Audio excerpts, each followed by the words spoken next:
بسم الله الرحمن الرحيم، والصلاة والسلام على أشرف خلق الله سيدنا محمد بن عبد الله عليه أفضل الصلوات وأتم التسليم.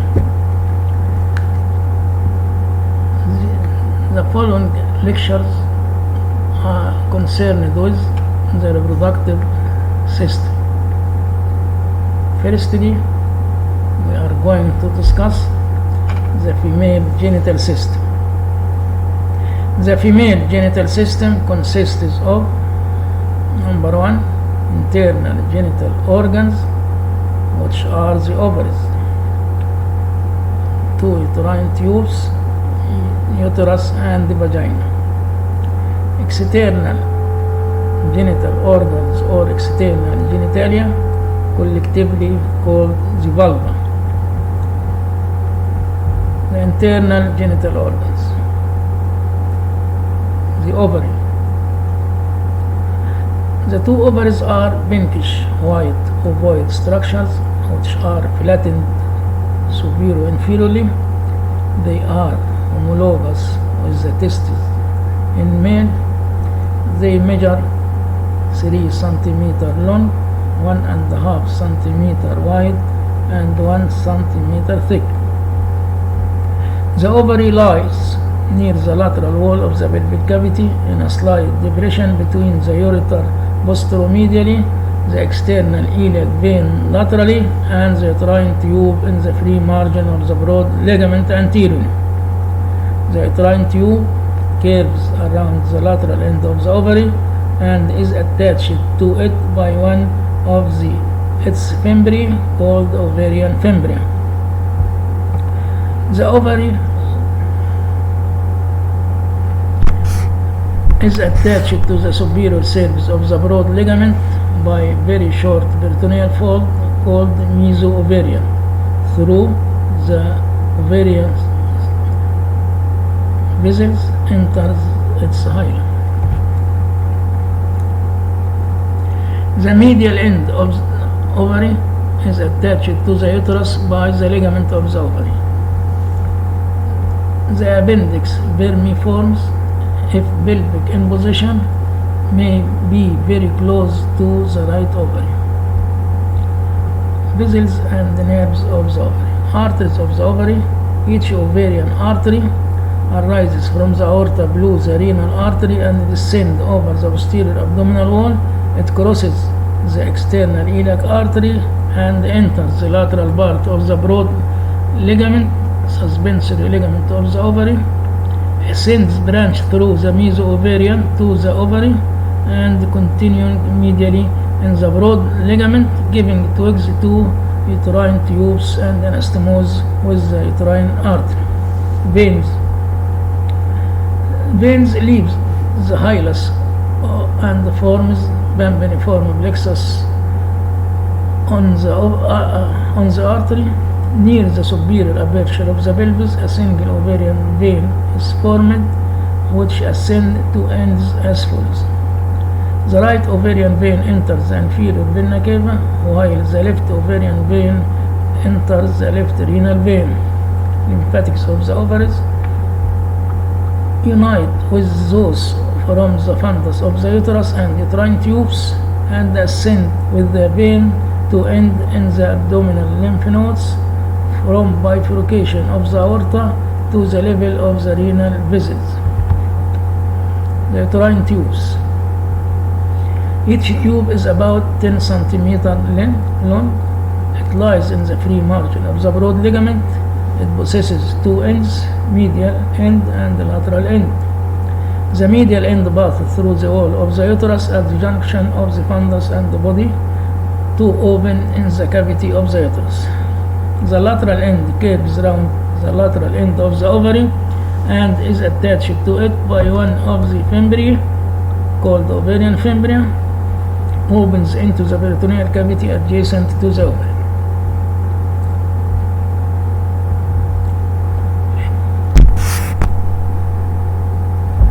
The uterine tube has the following parts: the intramural part or uterine part is the part passes through the wall of the uterus. The isthmus is is the narrow part of the tube, about 2.3 centimeter long after the convergence from the wall of the uterus, after its emergence from the wall of the uterus. The third part is the ampulla of the uterine tube, is the most remainder of the tube. It is expanded and slightly convoluted and passes upward in the lateral pelvic wall. Fourth, the infundibulum is the expanded lateral extremity of the tube and has a funnel shape. It opens into the peritoneal cavity adjacent to the ovary. It has a finger-like processes on its margin. These processes are termed fimbriae. One of these fimbriae is long, attached to the ovary. This is termed the ovarian fimbriae. Vessels to the uterine tube. Blood vessels are branches of the ovarian and uterine vessels. Lymph vessels join those of the ovary and pass to the lumbar lymph nodes. Ligament of the ovary. This slender band of fibrous tissue and smooth muscles fibers extend from the medial extremity of the ovary to the superior aspect of the junction of the uterine tube and uterus. It forms a ridge on the superior surface of the broad ligament. Anatomy of the uterus. The uterus is a thick-walled, firm, muscular organ. The empty uterus is piriform in shape and is about 7 to 8 centimeters long. It overlies the posterior part of the superior surface and upper part of the base of the bladder. Thus, when the bladder is empty, the uterus is tilted forward at right angle to the vagina and to the pelvic brim, and this is known as anteflexion of the uterus. The uterus has three parts: fundus, body, and cervix. The cervix of the uterus is the posterior-inferior third of the uterus. It is approximately cylindrical and has a diameter and length of 2.5 centimeters. Nearly half of the cervix is inserted into the vagina through the uppermost part of its anterior wall. This part of the cervix is termed vaginal part. Thus, there is an arch-like part of the vaginal cavity encircles this part of the cervix. This is termed the fornix of the vagina. For descriptive purposes, the fornix is artificially divided into anterior, posterior, right lateral, and left lateral fornices. The anterior fornix is shallow because the cervix is inserted through the anterior vaginal wall. The part of cervix above the vagina is known as the supravaginal part. It has two surfaces, antero-inferior and the posterior-superior surface. The antero-inferior surface is uncovered with peritoneum and is directed in contact with the upper part of the base of the bladder. The posterior-superior surface and the adjacent posterior vaginal fornix are covered with peritoneum and are related to the recto-uterine pouch, which separates them from the rectum. The cervix is held in position by a number of structures which are principally condensation of fascia and some smooth muscles and the base of the broad ligament. These ligaments are: the transverse ligament of the cervix is a condensation of fascia around the uterine artery and passes from the cervix and the lateral fornix on each side to the corresponding lateral wall of the pelvis. The uterosacral ligament is a condensation of connective tissue in each recto-uterine fold. It curves posterior-superiorly from the cervix on the lateral to the lateral part of the sacrum.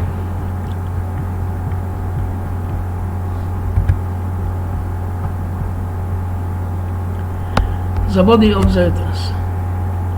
The body of the uterus is attached to the cervix at a slight constriction called the isthmus. It is the upper 2/3 of the uterus. It is slightly flexed at the isthmus on the cervix. This curve is known the anteflexion. It has two surfaces, vesical or inferior and intestinal or superior surface.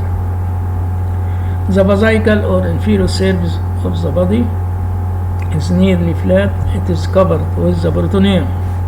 It is separated from the bladder by the uterovesical pouch of peritoneum, which is empty unless the uterus is retroverted when a coil of intestine may lie in it.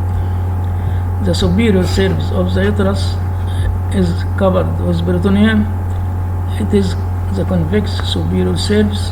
It is separated from the rectum by the rectouterine pouch, which contains the loops of the ileum and sigmoid colon. The lateral surfaces of the body of the uterus have broad ligament attached to them, with the uterine vessels passing parallel to them between its two layers. The fundus of the uterus. It is the widest upper part of the uterus.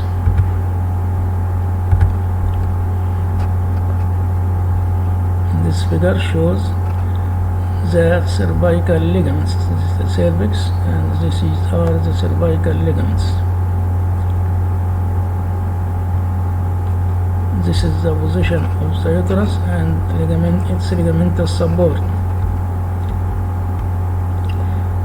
Vessels of the uterus. Arteries, uterine arteries. Veins. Uterine veins drain into the anterior division of the internal iliac artery. Uterine arteries arise from the anterior division of the internal iliac artery. Lymphatics from the uterus pass by a number of routes as follows.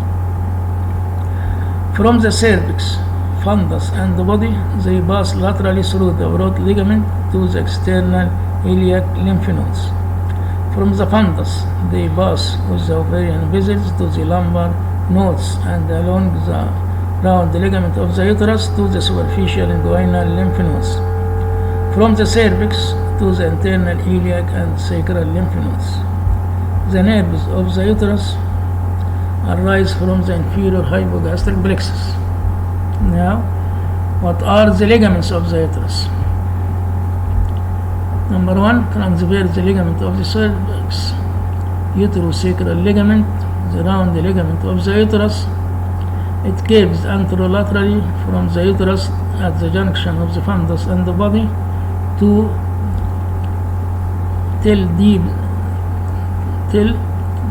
to the deep inguinal ring, in a position similar to that of the ductus deferens in men. The broad ligament is a fold of peritoneum and connective tissues that pass laterally from the walls of the pelvis to be attached from the wall of the uterus to be attached to the lateral pelvic wall across the external iliac vessels, the obliterated umbilical artery and the obturator nerve and vessels. Parts of the broad ligament.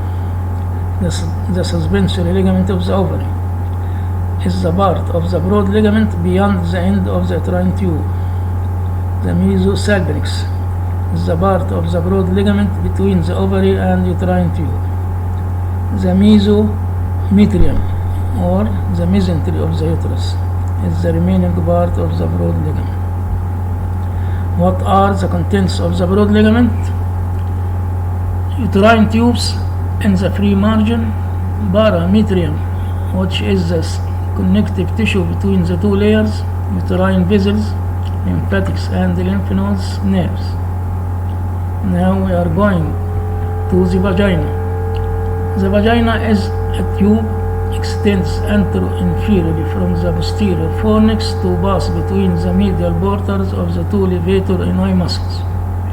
It then pierces the superior and inferior fascia of the urogenital diaphragm with the sphincter urethrae between them, and opens in the vestibule between the two labia minora. It has two walls, anterior and posterior. The anterior and posterior walls are in contact except where the vaginal part of the cervix intervenes and the cavity is slightly larger. The anterior wall of the vagina is 7.5 centimeter long, while the posterior wall is 9 centimeter long, i.e. the anterior wall is shorter than the posterior wall. This is due to the insertion of the cervix of the uterus through the anterior wall of the vagina. The anterior wall of the vagina is in contact with the base of the bladder and the terminal parts of the ureters, and is slightly bound to the neck of the bladder and to the urethra, and thus to the pubis through the pubovascical ligaments. The posterior wall of the vagina, the posterior fornix, is covered with peritoneum of the rectouterine pouch, and injuries to this part of the vagina may involve the peritoneal cavity. Below the posterior fornix, the posterior wall of the vagina is separated from the lowest part of the rectum by loose areolar tissue. This feature allows the vaginal wall to separate from the rectum and protrude through the vaginal orifice when the cervix descends from its normal position in prolapse of the uterus. The lateral walls of the vagina, in the region of the lateral fornices, the lateral walls attached to the base of the broad ligament, which here contains the uterine vessels and ureters. Pulsations of the uterine artery may be felt through the lateral fornices and level. Inferiorly, the lateral walls are in contact with the levator ani and sphincter urethrae muscles and the greater vestibular glands and the bulb of the vestibule inferior to the perineal membrane. Vessels of the vagina, arteries. The vaginal artery is a branch from the anterior division of the internal iliac artery and is supplemented by twigs from the uterine, middle, rectal, and arteries of the bulb of the vestibule. Veins from the submucosa and the additional plexuses which drain along the arteries. This is the coronal section and the pelvis showing the vagina and its relation. The lymph vessels from the vagina. Lymph vessels leave the upper part of the vagina, drains with the uterine vessel to the external and internal lymph nodes. From the middle part of the vagina, drains with the vaginal blood vessels to the internal iliac lymph node. The inferior part drain either into the sacral and the common iliac lymph nodes or within the vessels of the vulva to the superficial inguinal lymph nodes. Thank you.